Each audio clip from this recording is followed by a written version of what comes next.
आज हमारे साथ हमारे खास मेहमान जो जम्मू में हैं, और उसकी एक बड़ी वजह है कि आप सब जानते हैं पूरे देश के अखबारों में पिछले 4-5 दिन से लगातार खबरें छप रही थी। और कल जिस तरीके से प्रेस कॉन्फ्रेंस हुई कि जम्मू कश्मीर में धारा 370 और 35A हटने के बाद उस तमाम राजनीतिक घटनाओं का मैं जिक्र नहीं करना चाहता, क्योंकि राजनीतिक घटनाओं का कोई बहुत महत्व नहीं होता। महत्व इस बात का होता है कि आपके फैसलों से राष्ट्र बचेगा या देश बचेगा या संगठन बचेगा या कोई पार्टी बचेगी। तो न मेरे लिए कोई व्यक्ति विशेष महत्वपूर्ण है, न संगठन है, न देश है, सबसे ऊपर राष्ट्र है। अगर राष्ट्र के ऊपर कोई खतरा मंडरा रहा होता है या खात के ऊपर हमको लगता है कि राष्ट्र पे कोई इस किस्म का कंप्रोमाइज हो रहा है, तो हम जरूर उस पर बात करते हैं। और आज जम्मू कश्मीर में और खासतौर से जम्मू में एक युवा चेहरा, एक युवा एडवोकेट, एकजुट जम्मू राजनीतिक दल के अध्यक्ष, हमारे छोटे भाई एडवोकेट अंकुश शर्मा हमारे साथ हैं। और इस मौजू पर, इस विषय पर अंकुश शर्मा से अगर बात नहीं हुई तो समझ लीजिए कि ये पूरा का पूरा विषय, इसके ऊपर बात करना भी बेमानी है। इसको आप कितने भी तरीके के रंगों में पहनाएं, कितने भी तरीके के शब्दों से माया जाल बने, लेकिन अंकुश शर्मा आज से 5 साल पहले से ये बात लगातार कह रहे हैं और वो अपनी बात पे कंसिस्टेंट हैं। इसमें 2 चीजें होती हैं। राजनीतिक दलों के स्वार्थ कभी कभी इतने हावी हो जाते हैं कि उनकी राष्ट्रवाद और राष्ट्र के ऊपर उनके निजी स्वार्थ, निजी महत्वाकांक्षाएं इतनी होती हैं कि उनकी आवाज बंद हो जाती है। और दूसरी तरफ देश विरोधी ताकतें, राष्ट्र विरोधी ताकतें, वो अपने स्वार्थों को हमेशा अपने राजनीतिक स्वार्थों से ऊपर रखते हैं और उनकी राजनीति में हमेशा वो एजेंडे होते हैं जिससे भारत राष्ट्र कमजोर हो और उनके मंसूबे पूरे हों। ऐसे ही अभी हाल में एक डीलिमिटेशन कमीशन ने पूरे जम्मू कश्मीर में दौरा किया और चारों तरफ ढोल पिटा के साथ वो सबसे मिल रहे हैं और छोटे छोटे दलों से मिल रहे हैं और बहुत बड़ा काम होने वाला है। लेकिन जो जमीनी स्थिति है, जिसके बारे में एडवोकेट अंकुश शर्मा कहते रहे हैं, कल मैंने प्रेस कॉन्फ्रेंस भी देखी उनकी, यहां हुई, इलेक्शन कमिश्नर ने भी की। तो क्या जम्मू कश्मीर के अंदर 2011 में फ्रॉड, जालसाजी के तहत वैली के राजनीतिक जिहादी, हुर्रियत, पाकिस्तान स्पॉन्सर्ड आतंकवादियों के दबाव में उस वक्त की सरकारों ने 2011 में वैली, जो कि छोटी है जम्मू के मुकाबले, उसकी पॉपुलेशन कम थी, लेकिन किस तरह पॉपुलेशन को ज्यादा दिखा करके डीलिमिटेशन के माध्यम से, उस पॉपुलेशन के माध्यम से वहां पर 47 सीटें दे दी गई, 46 सीटें दे दी गई। और जम्मू जो उससे एरिया में भी बड़ा था, पॉपुलेशन में भी ज्यादा था, झूठ बोल के, जालसाजी करके उन जिहादियों ने दिल्ली की दरबारियों को पटा करके वहां की सीटें कम कर दी गई। आज कोई मेरा ख्याल है कि 46 सीटें हैं वैली की और 37 सीटें हैं जम्मू की। और इस डीलिमिटेशन में बार बार अंकुश शर्मा का और तमाम जम्मू के दूसरे, यानी राजनीतिक दलालों को छोड़ दें तो तमाम उन लोगों का कहना था कि ये जम्मू के साथ अन्याय हुआ है और दिल्ली के दरबारों ने जम्मू कश्मीर को इस्लामिक ताकतों के हाथों सुपुर्द कर दिया है। इस डीलिमिटेशन के बाद प्रेस कॉन्फ्रेंस हुई, तमाम सारी चीजें हुई। अब इससे क्या आउटकम निकलेगा वो मैं नहीं जानता, लेकिन जम्मू कश्मीर में इस डीलिमिटेशन कमीशन की लोगों से मुलाकात और उसके बाद उनकी प्रेस कॉन्फ्रेंस, उसके बाद इलेक्शन कमीशन की प्रेस कॉन्फ्रेंस के बाद मैंने एडवोकेट अंकुश शर्मा जी को इसलिए बुलाया कि जमीनी हकीकत क्या है। और आप जिस तरीके के एक पॉलिटिकल एक्टिविस्ट हैं, एक पार्टी के अध्यक्ष हैं, एकजुट जम्मू के अध्यक्ष हैं, ये नई पार्टी है, इसमें हजारों युवा जुड़ रहे हैं और वो पुरानी ढर्रे वाली पार्टियों से परेशान हो गए हैं और उनको लगता है कि हम बार बार कहते हैं सूरत बदलनी चाहिए, सूरत बदलनी चाहिए, लेकिन सूरतें सब जगह बदल रही है लेकिन जम्मू में नहीं बदलती। इन सूरतों का बदलना जरूरी है, क्योंकि अगर सूरत नहीं बदलेंगे और तो सीरत नहीं बदलेगी, और जब सूरत और सीरत नहीं बदलती है तो वही तमाम लोग, वही बातें, वही झूठ, वही फरेब चलता रहता है। लिहाजा इस डीलिमिटेशन का जो दौरा था जम्मू का वो समाप्त हो गया। अब तमाम ये कहा जा रहा है कि 7 सीटें बढ़ने वाली हैं और जो 24 सीटें पीओके की थी उसमें से कुछ देने जा रहे हैं। मुझे सिर्फ इसमें इंटरेस्ट है कि 2011 का फर्ज और फ्रॉड जालसाजी के साथ किया हुआ, दिल्ली दरबारों से मिलकर के वहां के इस्लामिस्टों ने जिस तरीके से उस पूरे डेमोग्राफी को चेंज करके ज्यादा सीटें ली, क्या इस डिलिमिटेशन कमीशन की रिपोर्ट के बाद हिंदू बहुल जम्मू की सीटें उसके अनुपात में उसे मिलने जा रही हैं, या फिर दोबारा से एक तमाशा होकर के, एक ड्रामा होकर के 35 पे हटने के बाद और ये तमाम सब कुछ हो रहा है, क्या जमीनी हकीकत बदलेगी? और मैं बार बार कहता रहा हूं कि जम्मू कश्मीर अगर सुरक्षित नहीं रहा और जम्मू का वो दरवाजा जहां से गजवाए हिंद लाने की तमाम दुनिया के इस्लामिस्ट और जिहादी फोर्स कोशिश कर रहे हैं, तो दिल्ली सुरक्षित नहीं रहेगी। लिहाजा जम्मू को जिस तरीके से लावारिस छोड़ा गया है, जम्मू को बिल्कुल जिहादियों के हाथों छोड़ा गया है, क्या इस डिमिलिटेशन के बाद उनको कोई अपना हक मिलने जा रहा है? मिलने वाला है तो इससे क्या होने वाला है? नहीं मिलने जा रहा है तो उसके क्या कारण हैं और कौन लोग रेस्पॉन्सिबल हैं? इसके लिए मैंने आज जम्मू कश्मीर की, जम्मू की बुलंद और युवा आवाज एकजुट जम्मू राजनीतिक दल के अध्यक्ष अंकुर शर्मा जी को बुलाया है। अंकुर शर्मा जी, ये सेशन आप जानते हैं कोई सवाल जवाब का नहीं है।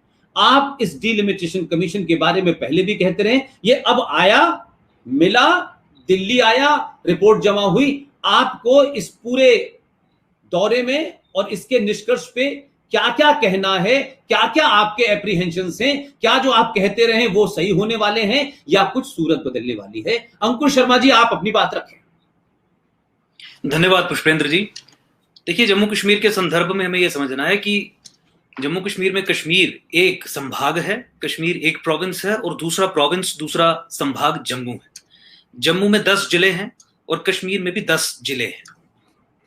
भारत सरकार की पिछले 70 वर्षों में जम्मू कश्मीर को चलाने की पॉलिसी ये रही, जो एक पैराडाइमल शेप ले चुकी है, कि जम्मू कश्मीर को कश्मीरी मुसलमान के हाथ में सत्ता सौंप के ही चलवाना है।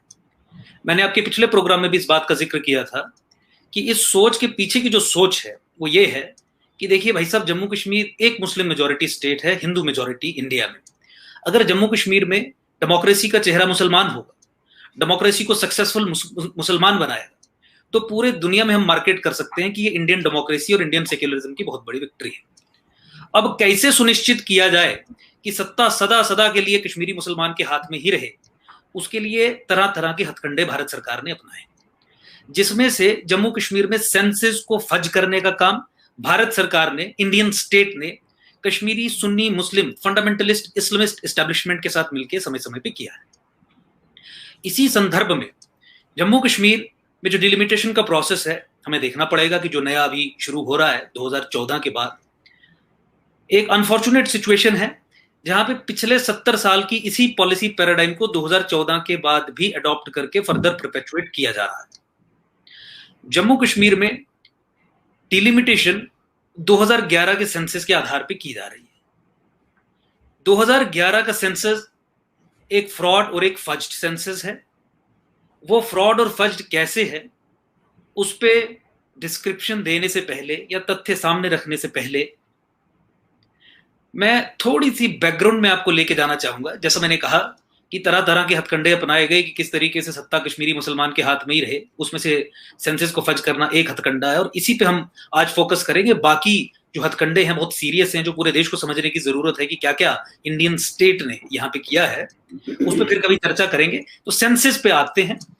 देखिए, 1941 में जम्मू कश्मीर में जब सेंसस हुआ तो उस समय जम्मू प्रोविंस की, जम्मू संभाग की पॉपुलेशन थी 20.01 लाख, 20 लाख के करीब, और कश्मीर प्रोविंस की जो पॉपुलेशन थी वो 17,29,000। तो जम्मू संभाग की पॉपुलेशन कश्मीर से अधिक थी 1941 में। ठीक है, 47 में बंटवारा हुआ, कुछ हिस्सा जम्मू का पाकिस्तान में चला गया, लेकिन बहुत सारे लोग उस हिस्से में रहने वाले, खासकर हिंदू और सिख, पलायन करके हिंदुस्तान में आए, जम्मू में बसे। वो कश्मीर में नहीं गए। जो हिस्सा जम्मू का POJK बन गया, पाक ऑक्युपाइड जम्मू कश्मीर, उस हिस्से के हिंदू और सिख जम्मू संभाग में ही आए और जम्मू संभाग के तमाम जिलों में वो बैठे हैं, जिनकी संख्या लाखों में इस समय है। उन्हें POJK, पाक ऑक्युपाइड जम्मू कश्मीर रेफ्यूजीज कहा जाता है। वेस्ट पाकिस्तानी रेफ्यूजीज भी कुछ पंजाब के एरिया से, पाकिस्तानी पंजाब के एरिया से आए थे। तो लार्जली आप ये कह सकते हैं कि 1941 का जो सेंसस था, बेशक कुछ हिस्सा 1947 में पाकिस्तान के पास चला गया, लेकिन लार्जली एक ट्रेंड आपको समझ आएगा कि जम्मू संभाग की पॉपुलेशन अधिक थी। 1951 में जम्मू कश्मीर में कोई सेंसस नहीं हुआ, क्योंकि जम्मू कश्मीर की अपनी एक कॉन्स्टिट्यूएंट असेंबली बननी थी। 1957 में जाके उसने काम समाप्त किया, 370-35 से इंसर्ट करवाया गया भारत के संविधान में अल्टीमेटली। 1961 में जम्मू कश्मीर में पहली बार सेंसस हुआ, जो उस समय के सेंसस कमिश्नर या सेंसस सुपरिटेंडेंट मिस्टर कैमिली, जो एक KAS कश्मीर एडमिनिस्ट्रेटिव सर्विसेज उस समय उसे कहा जाता था, अभी जम्मू कश्मीर एडमिनिस्ट्रेटिव सर्विसेज कहा जाता है, public service commission, state PSC, Jammu Kashmir public service commission के थ्रू जो गेजेटेड सिविल सर्वेंट्स जो अपॉइंट होते हैं।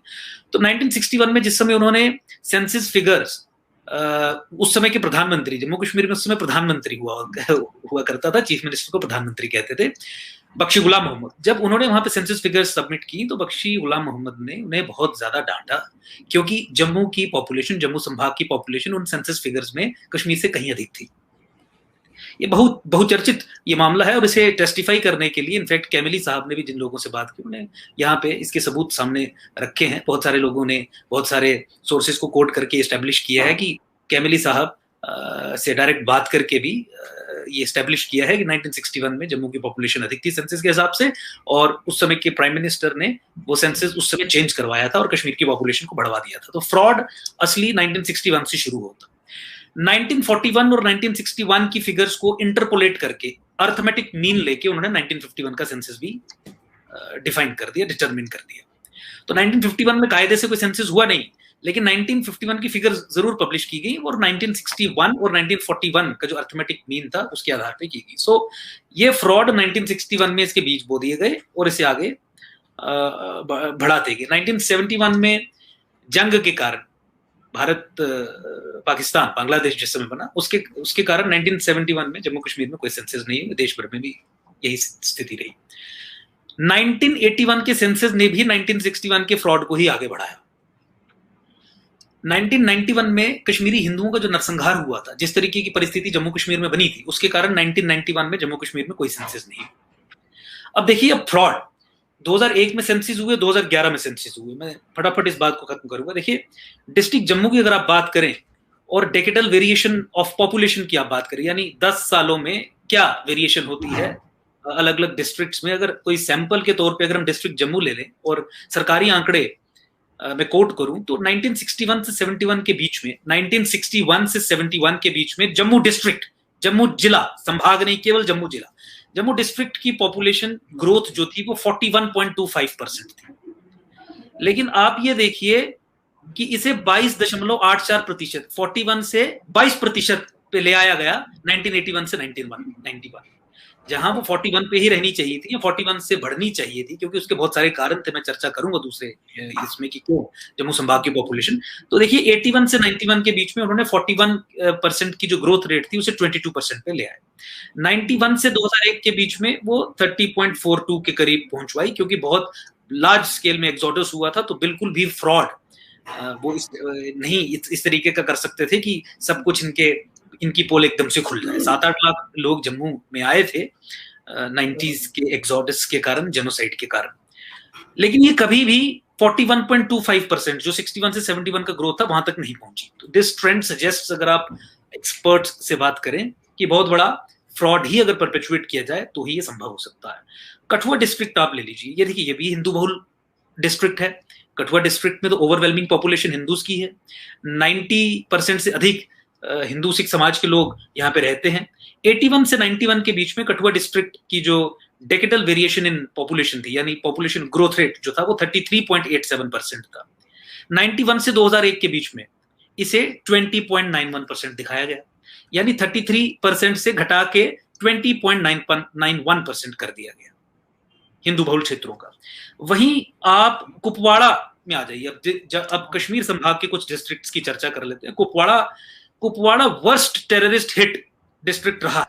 1961 से 91 के बीच में यहाँ का पॉपुलेशन ग्रोथ रेट जो था वो 26.34% से 27.51%, यानी 26 से 27% के करीब, 26 से 27.5% बढ़ा। लेकिन 91 से 2001 के बीच में जो वर्स्ट पीरियड था आतंकवाद का, और बहुत सारी किलिंग्स होती थी, हजारों की संख्या में लोग मारे जाते थे, रिप्रोडक्शन रेट कम हो गया था, शरिया का बोलबाला होने के कारण एक व्यक्ति 2 बीवियां, 3 बीवियां, 4 बीवियां रखता था। 91 से 2001 के बीच में ये 27% से सडनली जंप करवा के 38.59% कर दिया गया। आप बारामुल्ला ले लीजिए, बारामुल्ला में 1961 से 1991 के बीच का जो ग्रोथ रेट है वो 25.89 से 32.70% था, 70%। और श्रीनगर का इस समय के पीरियड में ये 91 से 2000 के पीरियड के बीच में 26 से 31.45% बढ़ा दिया गया। तो यानी कश्मीर के डिस्ट्रिक्ट्स की अगर आप बात लें, उन डिस्ट्रिक्ट्स की जहां नरसंहार हुआ, जहां से लोग गए, जहां का रिप्रोडक्शन रेट कम हुआ, उन डिस्ट्रिक्ट्स की पॉपुलेशन का जो ग्रोथ रेट था वो बढ़ा दिया गया और जम्मू का कम कर दिया गया। 2002 में जम्मू संभाग में जो वोटर्स थे वो 28 लाख समथिंग थे। कश्मीर संभाग में जो वोटर्स थे वो 31 लाख समथिंग थे ऑफिशियल फिगर्स के हिसाब से, 31 लाख समथिंग। और श्रीनगर में 28 लाख के करीब थे। यानी जम्मू में वोटर्स की संख्या श्रीनगर के मामले 2 लाख से भी अधिक थी। तो जब ये सब चीजें पब्लिक डोमेन में आई, प्रमोद जैन साहब ने एक किताब लिखी, किताब में ये सब तथ्य सामने लाए, तो इन्होंने 2001 और 11 के बीच में कश्मीर की पॉपुलेशन को आर्टिफिशियली इंक्रीज करके 14 लाख से बढ़ा दिया, ताकि इस आर्ग्यूमेंट को जस्टिफाई किया जा सके 2011 के बाद, या जम्मू के लोगों का ये आर्ग्यूमेंट ही खत्म कर दिया जाए कि जब हमारे वोटर्स अधिक हैं तो हमारी सीट्स कम क्यों। तो उन्होंने पॉपुलेशन को गलत तरीके से 14 लाख बढ़ा दिया। इतना ही नहीं, 71 से 2001 के बीच में जम्मू प्रोविंस की जो एवरेज ग्रोथ थी पॉपुलेशन की वो 31% थी। तो 2001 और 11 के बीच में, क्योंकि 2002 के इस डेटा को ऑफसेट करना था, उन्होंने उसे 10% कम कर दिया, 31 से 21% कर दिया। नॉर्मली 31 से 21% जब होगा तो उसके लिए जो कोई भी नॉर्मल गवर्नमेंट है, स्टेट है, वो एक कमीशन ऑफ इंक्वायरी कॉन्स्टिट्यूट करेगी। वो देखेगी कि इतने लोग कहाँ चले गए, क्या कोई नेचुरल कैलमिटी आ गई, अर्थक्वेक आ गया, या नरसंहार में कोई 7-8 लोगों की हत्या कर दी गई, मारकाट कर दी गई, या पलायन करके चले गए यहाँ से लाखों की संख्या में लोग। लेकिन ऐसा कुछ नहीं हुआ। 31 से 21% तक वो ले आए। ये 10% की इंक्रीज जो थी, ये किलिंग्स या जेनोसाइड के कारण नहीं हुई थी, ये पेपर जेनोसाइड था। पेपर पे आपकी जनसंख्या का नरसंहार कर दिया गया था। तो ये सब हुआ 2001 से 11 के बीच में। इसी पीरियड में ये बताया गया कि मुसलमानों की संख्या, मुसलमानों की पॉपुलेशन 4.27% के करीब बढ़ी है, और हिंदुओं की, सिखों की पॉपुलेशन 4.24% माइनस में चली गई, कम चली गई है। Because you have to control the numbers. लेकिन विधानसभा में सीट्स आपकी तभी अधिक होंगी जब डॉक्यूमेंट्स में, सेंसस फिगर्स में आपके नंबर्स अधिक हैं। तो अब आप इन सब तथ्यों को देखें तो ये कंपैरेटिव एनालिसिस करके, डेटा को टेबुलेट करके, डिफरेंट एक्सपर्ट्स ने बहुत सारे इस पे आर्टिकल्स वगैरह लिखे, तो ये तमाम एक कंसेंसस बन गया जम्मू संभाग में over a period of time, तथ्यों के आधार पे, कि 2011 का सेंसस फ्रॉड और फज तो है ही, पिछले सारे सेंसस भी फ्रॉड और फज थे। जैसा मैंने बताया, 1961 में कैमली साहब को बहुत डरा धमका के पेपर्स नंबर्स चेंज किए गए थे। अब देखिए, सिचुएशन जम्मू कश्मीर में यह है कि एक भी ऐसी पॉलिटिकल पार्टी नहीं है जिसकी आधिकारिक पोजीशन ये ना हो कि 2011 का सेंसस फ्रॉड है, फज्ड है, एंटी जम्मू है, जम्मू की पॉपुलेशन कम कर दी गई और कश्मीर की पॉपुलेशन बढ़ा दी गई। लेकिन चूंकि भारत की राज्य सत्ता ये चाहती है कि जम्मू कश्मीर में सत्ता केवल और केवल कश्मीरी मुसलमान के हाथ में, तो जो नया डिलिमिटेशन प्रोसेस उन्होंने इनिशिएट किया 2021 में, उसका आधार 2011 का सेंसस ही बना दिया। जितनी भी पॉलिटिकल पार्टीज, सामाजिक संगठन, देखिए एकजुट जम्मू ने पॉलिटिकल लेवल पे 2011 का सेंसस फ्रॉड और फज्ड है 2-2.5 साल 3 साल पहले इसकी जंग शुरू कर दी थी। जब रीऑर्गेनाइजेशन एक्ट 2019 पास हुआ और उसकी तमाम सेक्शंस में, इनफैक्ट सेक्शन 62 में जब ये लिखा गया, 63 में, सेक्शन 14 सब सेक्शन 7 में जब ये लिखा गया कि जम्मू कश्मीर में जो डिलिमिटेशन होगी वो 2011 के सेंसस के आधार पे होगी, तो उसी समय से हमने इसे मुखर होकर मुद्दा बनाना शुरू कर दिया था। लेकिन कोई मुखर होके इस संदर्भ में हमारे साथ नहीं आया। लेकिन ओवर पीरियड ऑफ टाइम जिस तरीके से हम तथ्य सामने पेश करते रहे, जिस तरीके से बखान करते गए, डिस्क्राइब करते गए, और इसकी सुसाइडल टेंडेंसी हमने जिस तरीके से पूरे जम्मू संभाग में एक्सप्लेन की, जन जन तक ये बात पहुंचाई, उसका रिजल्ट ये रहा कि कल डिलिमिटेशन कमीशन को जो लोग, जितनी भी तमाम पार्टीज मिली, चाहे भाजपा हो, चाहे कांग्रेस हो, चाहे पैंथर्स पार्टी हो, यहाँ की रजिस्टर्ड पार्टीज हो, अनरजिस्टर्ड पार्टीज हो, रिकॉग्नाइज्ड हो, अनरिकॉग्नाइज्ड हो, सामाजिक संगठन, चैम्बर ऑफ कॉमर्स हो, सब ने इसी को, इस विषय को ही प्राइम पॉइंट बना के डिलिमिटेशन कमीशन के सामने रखा कि 2011 का सेंसस ही फ्रॉड है, फर्स्ट है। हम 2021 के सेंसस के आधार पर जम्मू कश्मीर में डिलिमिटेशन चाहते हैं ताकि जम्मू के साथ न्याय हो। लेकिन एक अनफॉर्चुनेट सिचुएशन थी, एकजुट जम्मू ने डिलिमिटेशन कमीशन का बायकॉट किया, और बायकॉट करने का कारण यही था कि देखिए, अगर आपको 2011 की बजाय 2021 के सेंसस को आधार बनाना है तो फिर आपको जम्मू कश्मीर रीऑर्गेनाइजेशन एक्ट 2019 उसकी सेक्शन 14, सेक्शन 62 और सेक्शन 63 को पार्लियामेंट के जरिए अमेंड कराना पड़ेगा। यानी delimitation commission is bound by law to go as per 2011 census delimitation process conduct करने के लिए। तो भाजपा ने भी डिलिमिटेशन कमीशन के सामने ये मांग रखी कि आप 2011 के सेंसस के आधार पर करवाइए। सरकार से नहीं रखी, जिन्होंने पार्लियामेंट में इस कानून को अमेंड करना है। आपने पीओजे के रेफ्यूजीज की बात की कि जिस तरीके से जम्मू संभाग में जो पीओजे के रेफ्यूजीज हैं उनके लिए 24 सीट्स रिजर्व करके रखी गई हैं, यानी पाक ऑक्युपाइड जम्मू कश्मीर जिस समय भारत अपने कब्जे में ले लेगा उस समय ये 24 सीट्स दी जाएंगी। तो मीनवाइल इन्होंने ये कहा कि हम इसे डीफ्रीज करवाएंगे। डीफ्रीज करवाने के लिए भी रीऑर्गेनाइजेशन एक्ट में अमेंडमेंट करनी पड़ेगी। तो इन दोनों ही डिमांड्स थे। इलेक्शन डिलिमिटेशन कमीशन ने क्लियरली ये कह दिया कि आप सरकार के पास जाइए, आप कानून बदलवाइए, हम तो कानून से बंधे हुए हैं, हमारा तो ये मैंडेट ही नहीं है, हमारा तो ये स्कोप ही नहीं है। ऑल पार्टी मीटिंग में जिस समय एकजुट जम्मू ने ये विरोध किया था कि आपने जम्मू की डिफरेंट शेड्स ऑफ ओपिनियन जो हैं उनको मौका नहीं दिया वहां पे अपनी बात रखने का, तो बहुत बहुत खिल्ली उड़ाई गई।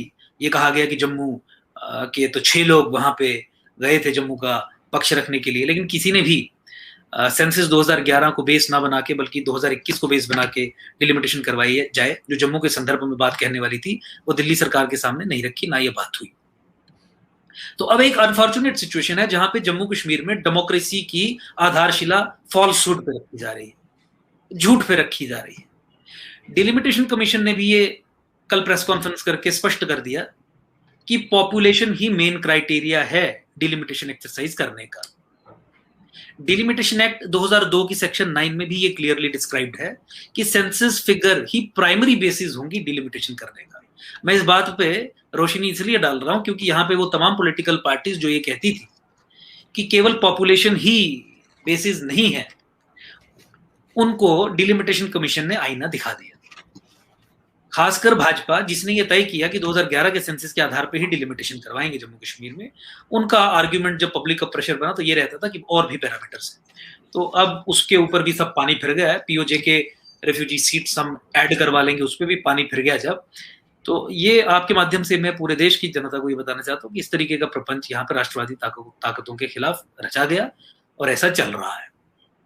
बाकी जो पैरामीटर्स थे, ज्योग्राफिकल कंपैक्टनेस, एडमिनिस्ट्रेटिव कन्वीनियंस, उसके बारे में कमीशन ने भी स्पष्ट कर दिया और डिलिमिटेशन एक्ट 2002 ने भी स्पष्ट कर दिया कि वो केवल और केवल छोटी मोटी इंटरनल अरेंजमेंट्स को कैरी आउट करने के लिए इस्तेमाल किए जाएंगे। नंबर ऑफ सीट्स किस संभाग को कितनी मिलेंगी वो तय होगा पॉपुलेशन से। तो जब आपकी पॉपुलेशन फिगर्स ही फज्ड है, फ्रॉड है, और तमाम पॉलिटिकल पार्टीज इंक्लूडिंग बीजेपी की आधिकारिक ऑफिशियल पोजीशन ये है कि 2011 का सेंसस फ्रॉड है, फज्ड है, तो आपको जम्मू कश्मीर में डेमोक्रेसी की आधारशिला फॉल्सहुड पे रखने की जरूरत क्या है? आप किसी भी जगह में अगर डेमोक्रेसी को झूठ की बुनियाद पे खड़ा करने की कोशिश करेंगे तो वो डेमोक्रेसी नहीं होगी, वो शैम डेमोक्रेसी होगी। आर्ग्यूमेंट ये दिया जाता है कि दुनिया को दिखाना है कि जम्मू कश्मीर में डेमोक्रेसी को पुनः रिस्टोर किया जा रहा है, इलेक्शन करवाए जा रहे हैं। काउंटर आर्ग्यूमेंट हम पूछते हैं कि आप डेमोक्रेसी को क्या झूठ पे खड़ा करेंगे? और अगर डेमोक्रेसी को झूठ पे खड़ा करेंगे तो उसमें भी आप अलगाववादियों, separatist, pro separatist, half separatist, Pakistani flanks, जिस आधार से उन लोगों को फायदा मिले, उन लोगों को सत्ता मिले, उन लोगों को अधिक सीट्स मिले, उन लोगों को चीफ मिनिस्टरशिप मिले, क्या उस आधार पे आप आगे बढ़ोगे? झूठ का आधार भी उनको फेवर करेगा। तो इसीलिए काउंटर आर्ग्यूमेंट ये रखा गया कि देखिए, आप जम्मू कश्मीर में अगर डेमोक्रेसी रिस्टोर करना चाहते हैं तो रुकिए, 2021 का सेंसस कंप्लीट होने दीजिए, वो प्रोसेस अंडर वे है। 1 साल तक, 1.5 साल तक इलेक्शंस पोस्टपोन करिए ताकि डेमोक्रेसी को रियल सेंस में जम्मू कश्मीर में रिस्टोर किया जाए। Sham democracy is not democracy.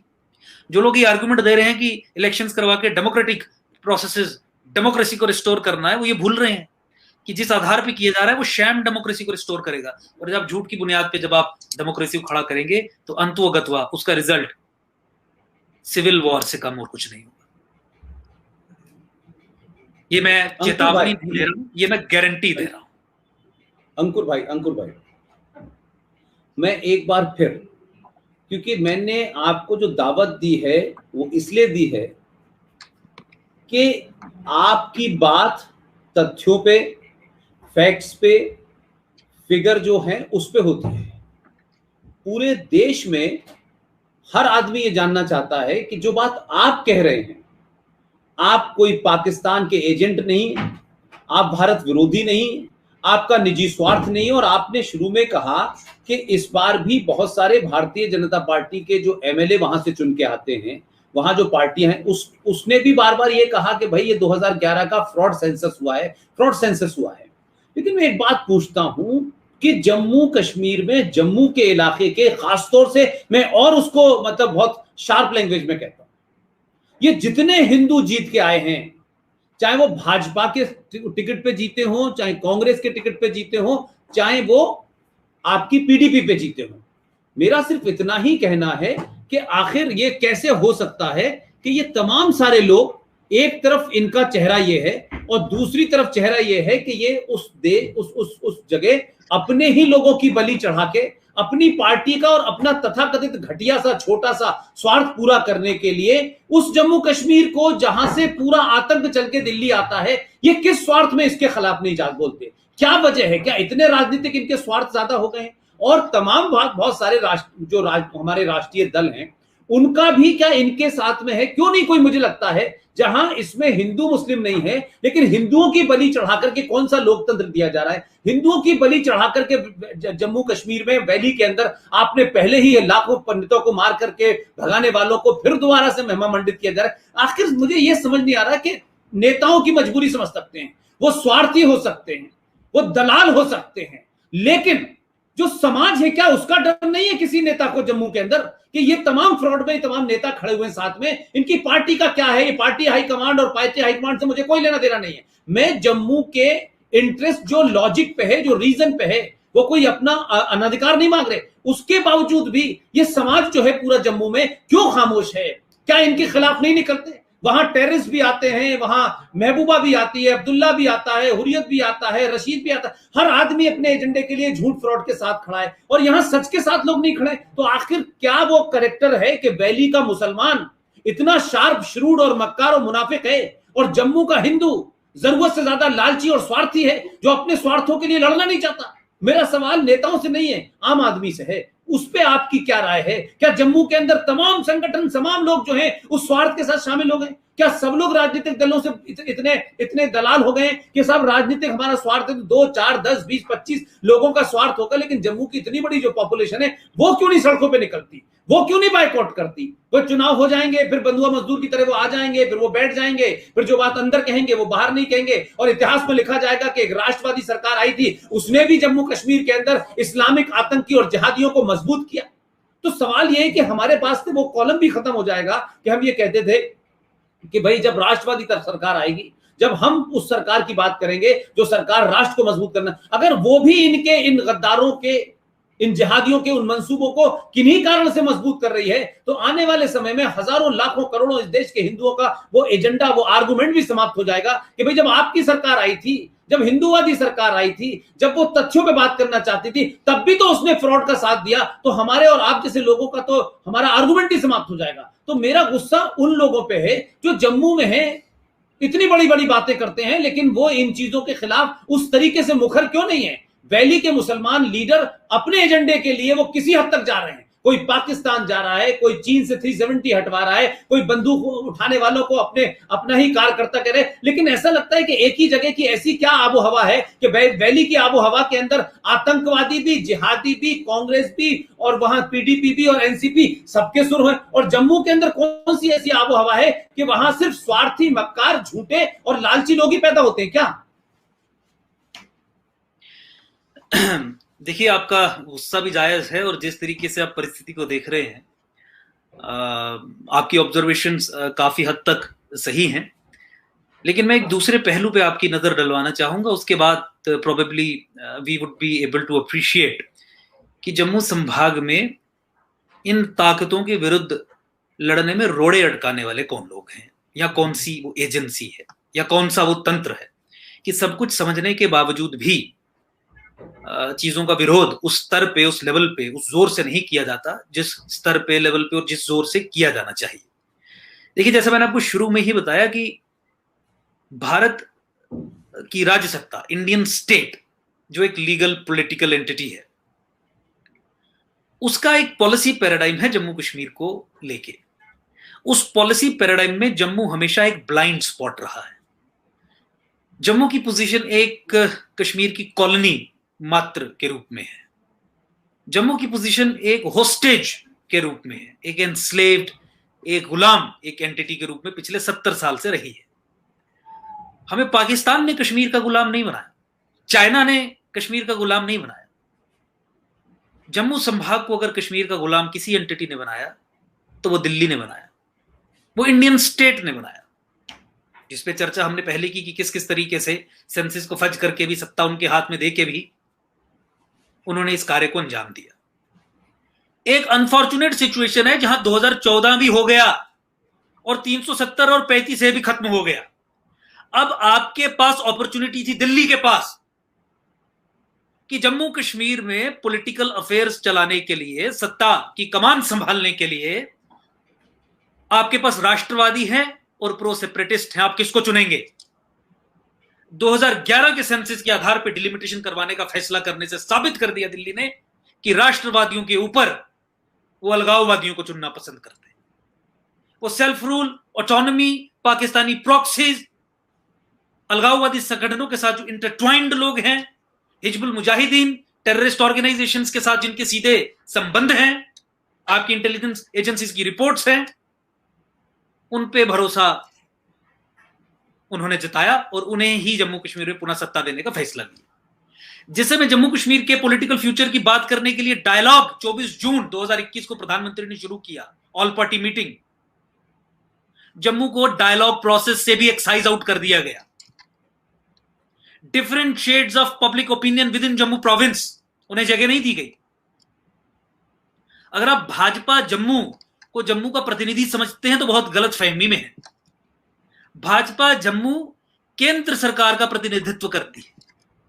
Union government के फैसलों को जम्मू संभाग के लोगों को समझाने का प्रयास करती है जो कश्मीर के फेवर में लिए जाते हैं। जम्मू के सेंटिमेंट्स को केंद्र सरकार के सामने रख के उसे अपने पॉलिसी फ्रेमवर्क में चेंजेस लाने के लिए प्रेशराइज नहीं करती, सरेंडर। तो इस पूरे स्टेट पैराडाइम में पूरी ताकत जब पूरे जम्मू संभाग के खिलाफ खड़ी है, इंडियन स्टेट जम्मू संभाग के खिलाफ है, कश्मीरी सुन्नी मुस्लिम फंडामेंटलिस्ट एस्टेब्लिशमेंट जम्मू संभाग के खिलाफ है, तो एक बेबसी का आलम जम्मू संभाग की जो पॉपुलेशन है, जो समाज है, वो फेस करता है। जिसे चुना अपनी लिबरेशन के लिए, उसने आपका सौदा कर दिया और उसे होस्टेज, आपको होस्टेज रख दिया। उस शत्रु के खिलाफ, जिस शत्रु के खिलाफ आपने वोट देके मैंडेट दिया था कि इस शत्रु से बचाइए। यह समझना बहुत डिफिकल्ट है कि जिसे हम समझते हैं कि ये हमें बचाने वाले लोग हैं, वही हमें उनके हाथ सौंप देते हैं। 2011 के सेंसस के आधार पर डिलिमिटेशन करवाना श्योरेस्ट तरीका है पुनः जम्मू कश्मीर में मुस्लिम ऑर्डर एस्टैब्लिश करने का, पुनः जम्मू कश्मीर को इस्लामिस्ट फंडामेंटलिस्ट ताकतों के हाथ में सौंप देने का। यह फैसला भारत सरकार ने लिया, डिस्पाइट ऑपोजिशन लिया। और अगर आप जम्मू कश्मीर भाजपा का जो प्रतिनिधिमंडल डिलिमिटेशन कमीशन के पास मिला या समाचार पत्रों में जो उनकी आधिकारिक पोजीशंस छपी, उन्होंने भी यही कहा कि 2011 का सेंसस फ्रॉड और फज्ड है। लेकिन केंद्र सरकार के इस फैसले को रैशनलाइज करने के लिए, जस्टिफाई करने के लिए, उन्होंने ये कहा कि देखिए, पीओजेकी की 8 सीट्स हम जम्मू संभाग के खाते में डलवा लेंगे। जो दूसरे पैरामीटर्स हैं, दूसरे जो आधार हैं सीट्स डिटर्मिनेशन के, डिलिमिटेशन के, उसके आधार पे जम्मू की सीट्स को हम बढ़वा लेंगे। सीट्स के संबंध में मैं आपको बता दूं, और वो इलेक्शन कमीशन ने तो इनका वो पंक्चर कर ही दिया प्रोपेगेंडा। उन्होंने कहा कि पॉपुलेशन ही मेन बेसिस है, बाकी सब चीजें तो बेमानी है, वो तो इंटरनल अरेंजमेंट्स, कि ये एरिया कहां जाएगा, ये एरिया कहां जाएगा, नंबर ऑफ सीट्स पे उस पर कोई फर्क नहीं पड़ेगा, उसी के लिए प्रयोग की जाएंगे। तो देखिए, जैसा मैंने पहले भी कहा कि आप डेमोक्रेसी की आधारशिला फॉल्सहुड पे रख रहे हैं,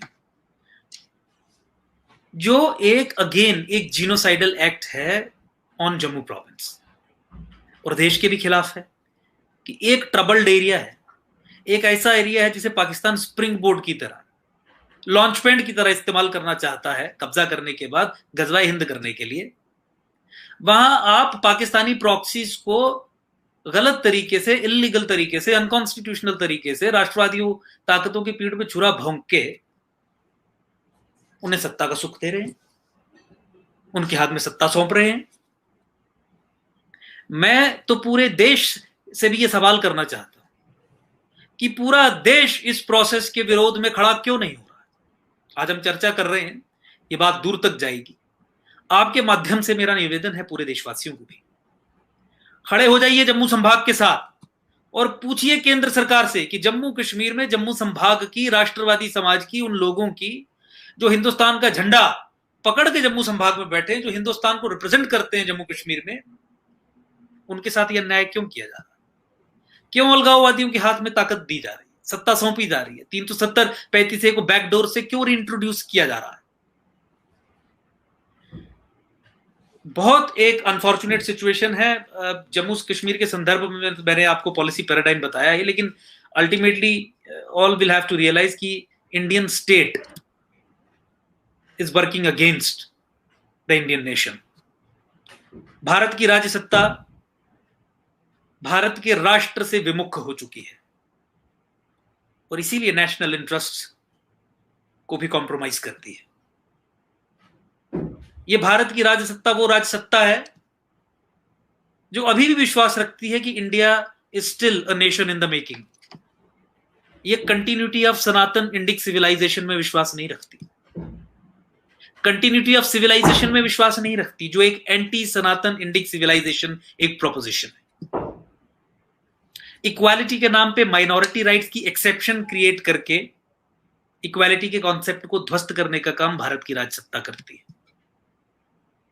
तो भारत की राजसत्ता चूंकि भारत के राष्ट्र से विमुख है, state is anti nation, state is abnormal, state nation के इंटरेस्ट्स को प्रोटेक्ट करने में सक्षम नहीं है,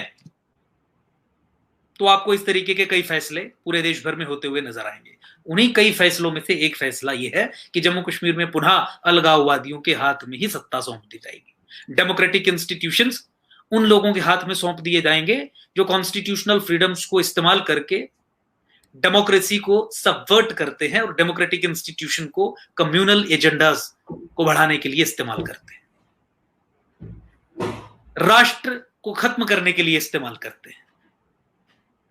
तो इसीलिए 2011 के सेंसस के आधार पर डिलिमिटेशन करवाना और इन पॉलिटिकल पार्टीज का डिलिमिटेशन कमीशन के सामने जाके ये कहना कि आप 2021 के सेंसस के आधार पे करवाइए, बहुत कुछ स्पष्ट करता है।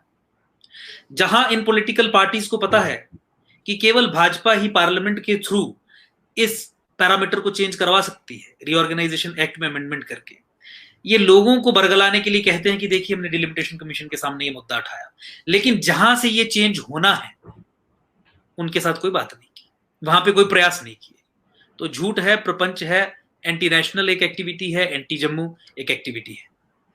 मैं चाहूंगा कि इस तरीके की और सारी कई चर्चाएं हों यहाँ के और बुद्धिजीवियों के साथ भी, ताकि इस विषय को पूरा देश जाने और समझे कि किस तरीके से वो शक्तियां जो राष्ट्र को ध्वस्त करना चाहती हैं, स्टेट अपरेटस में घुस के, इंडिविजुअल्स प्लांट करके, फॉर्मुलेशंस प्लांट करके किस तरीके से अपने काम को अंजाम दे रहे हैं। ये नया चैलेंज है भारतवासियों के सामने कि किस तरीके से एक नुआंस और सटल मुस्लिम ब्रदरहुड की अप्रोच को समझ के उसके खिलाफ एक काउंटर रिस्पॉन्स हमने बनाना है। एकजुट जम्मू ने ये जिम्मेवारी जम्मू कश्मीर में ली है और इनके कई एडवेंचर्स को हमने एक्सपोज किया है, ध्वस्त किया है, खत्म किया है, रोका है। जब तक डिलिमिटेशन 2011 के सेंसस के आधार को छोड़ के 2021 के सेंसस के आधार पर नहीं की जाएगी, एकजुट जम्मू और पूरा जम्मू संभाग इसमें हमारे साथ है, संघर्षरत रहेगा।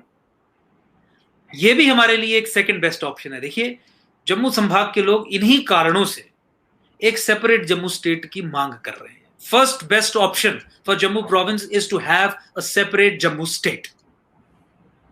हमें क्या लेना देना है कश्मीर से?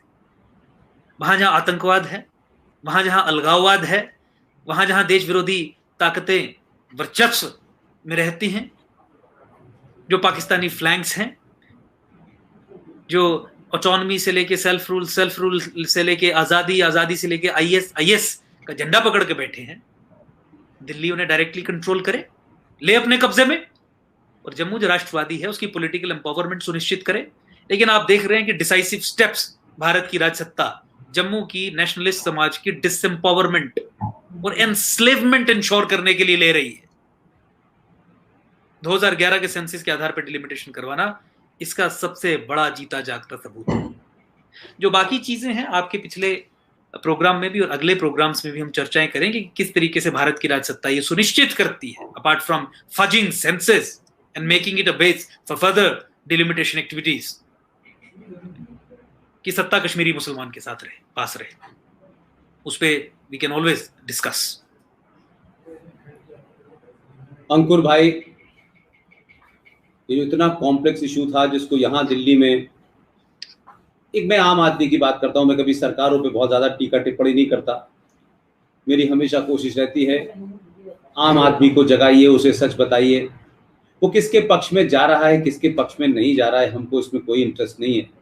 हमको इसमें इंटरेस्ट है कि सरकार आएंगी चली जाएंगी, पार्टियां बनती हैं बिगड़ती हैं, संगठन बनते हैं बिगड़ जाते हैं, व्यक्ति भी आते हैं चले जाते हैं, नए नए थॉट आते हैं, नए नए आइडियाज आते हैं, लेकिन राष्ट्र स्थायी है और राष्ट्र को समाज चलाता है।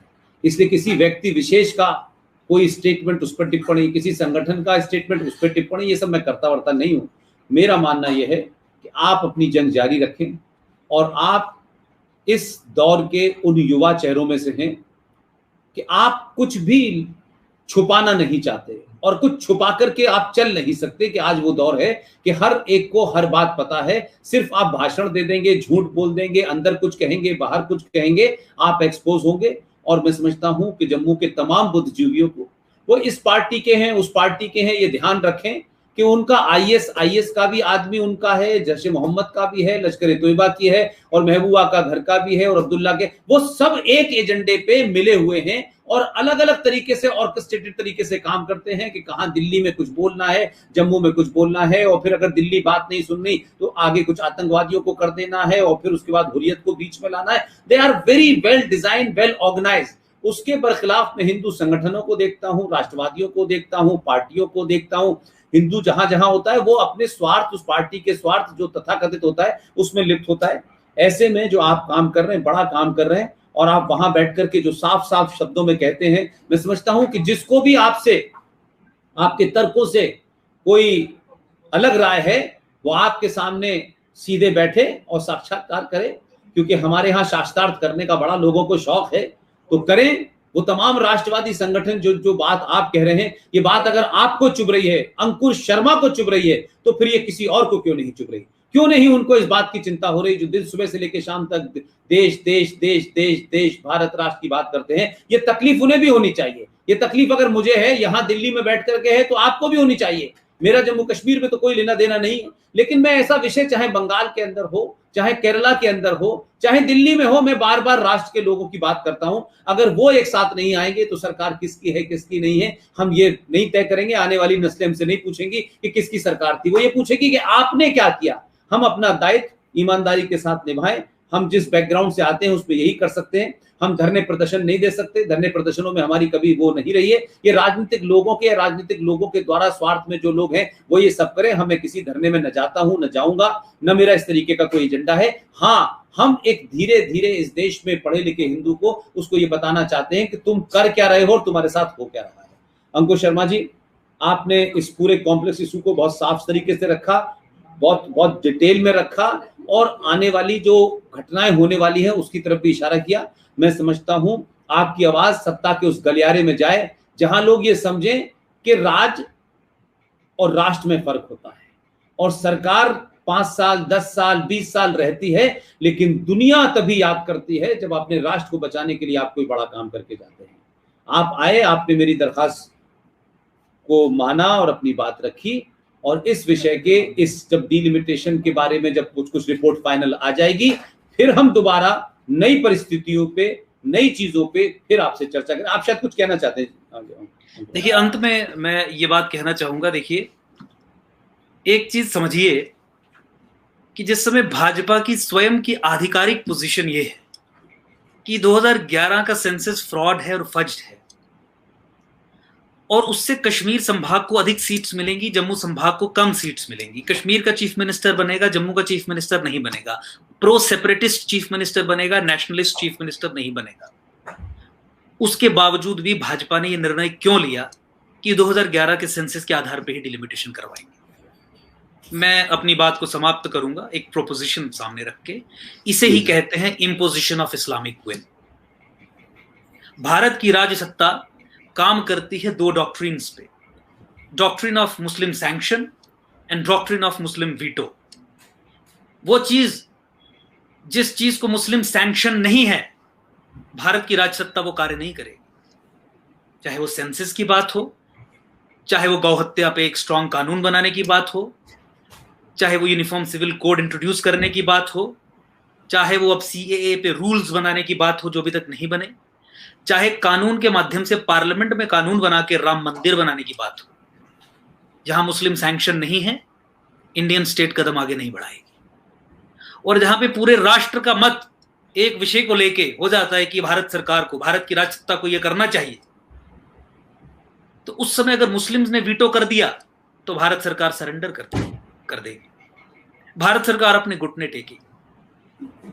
और ये मुस्लिम सैंक्शन और मुस्लिम veto, these two doctrines are guided by a bigger principle of imposition of Islamic will. It is the will of the Islam that you have to behave with Islamists by following these two doctrines. That probably explains this suicidal tendency of the Indian state, जो राष्ट्र को रौंद रही है, इरोड कर रही है। We have to stand against it.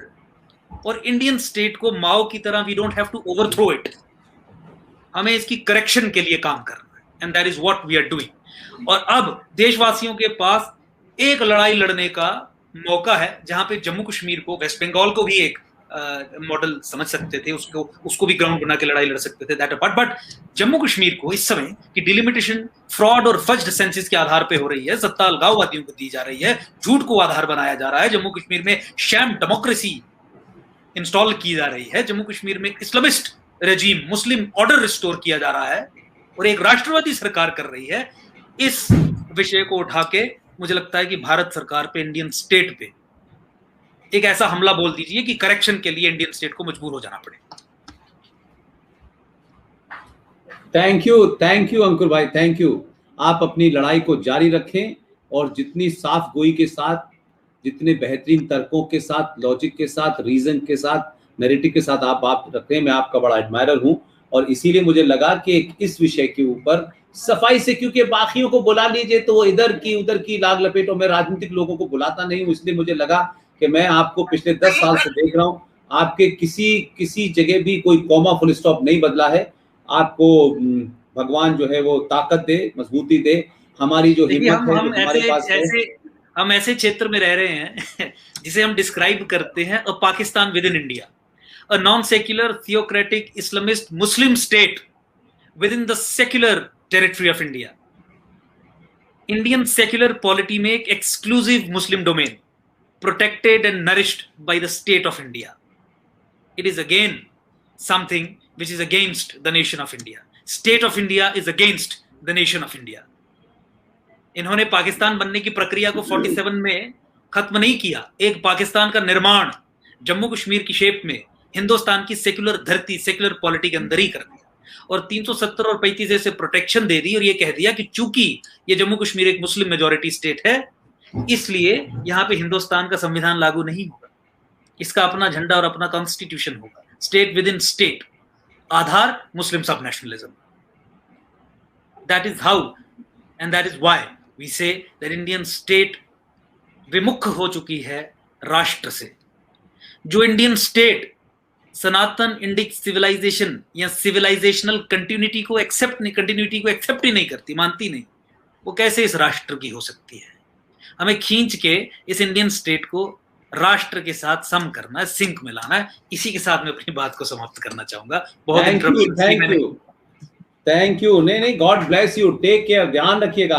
और इसके बाद जब इस पे रिजल्ट आएगा बाहर तो फिर हम लोग एक बार फिर करेंगे, लेट्स सी कि वो 24 सीटों में से कितनी सीटें करते हैं। 7 सीटों बढ़ाने की बात है, जम्मू को क्या मिलेगा, श्रीनगर को मिलेगा। लेकिन लार्जली जो पिक्चर आपने दिखाई है उससे बहुत निराशा और एक रोष मन में उठता है और अफसोस होता है कि राजनीति का इस्तेमाल कुछ लोग जो हैं वो सिर्फ सत्ता पे पहुंचने के लिए करते हैं, लेकिन जब राष्ट्र की बात आती है तो उनका रुख जो है, जैसे आप बार बार कह रहे हैं कि वो शत्रु से अनुमोदन चाहता है, शत्रु के अनुमोदन के भी अगर वो आगे नहीं बढ़ता है तो जम्मू कश्मीर में जितने भी हिंदू हैं जिस पार्टी से चुनाव लड़ रहे हैं, मुझे लगता है कि अगर उन्होंने इस वक्त आवाज नहीं उठाई तो उनके नस्लें, उनके परिवार, आने वाली नस्लें उन्हें माफ नहीं करेंगी। और मुझे लगता है कि ये आवाज अगर नहीं उठाते हैं तो इनको घेरिए, इनको जगह जगह चौराहे चौराहे पकड़िए, इनको एक्सपोज कीजिए कि भाई हमें नहीं चाहिए, हम नहीं पार्टिसिपेट करेंगे। अगर ये तय ही कर लिया गया है कि हमें मरना है तो हम अपनी मौत मरें, हम जिहादी भेड़ियों, आतंकी मुसलमानों के हाथों क्यों मारे जाएं। Thank you very much. धन्यवाद।